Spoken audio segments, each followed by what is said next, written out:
নমস্কার সবাইকে আমার চ্যানেল সুমিতাস কুকিং ডায়েরিতে স্বাগত। আজকে আমি শীতের লাল শাককে এক ইউনিক স্টাইলে রান্না করব, যেটা খেতে হয় অসাধারণ। এটা থাকলে অন্য কোনো পদের প্রয়োজনই হবে না।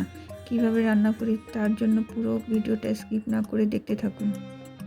দেখতেই পেলেন আমি প্রায় 250 গ্রাম শাক ভালো করে কেটে প্রায় 10 থেকে 15 মিনিট জলে ভিজিয়ে রেখেছিলাম। এরপর কড়াইয়ে 1 টেবিল চামচ তেল দিয়ে তার মধ্যে ছোট ছোট টুকরো করে রাখা একটা পেঁয়াজ দিয়ে দিয়েছি। এরপর প্রায় 30 সেকেন্ড মতো হালকা লাল করে ভেজে কেটে রাখা শাক দিয়ে দেব।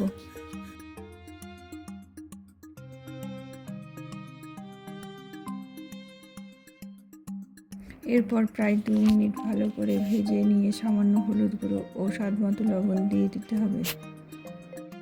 লবণ একটু বুঝে দেবেন, কারণ এই শাক শেষে পরিমাণে একদম কমে যায়।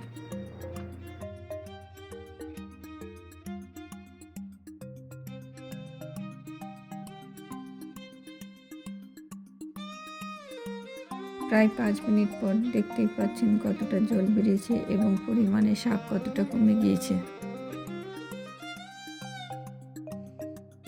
এরপর 1 চা চামচ চিনি দিয়ে দিয়েছি।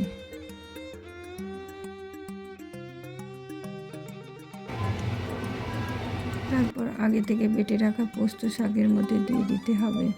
আমি এখানে 2 থেকে 3 টেবিল চামচ পোস্ত বাটার ব্যবহার করেছি।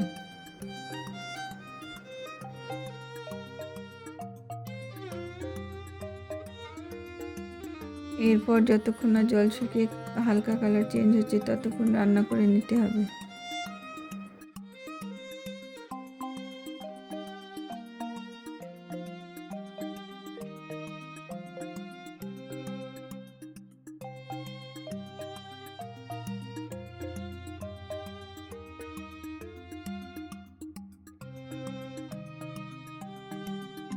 তাহলে আমাদের শীতের লাল শাক একদম রেডি।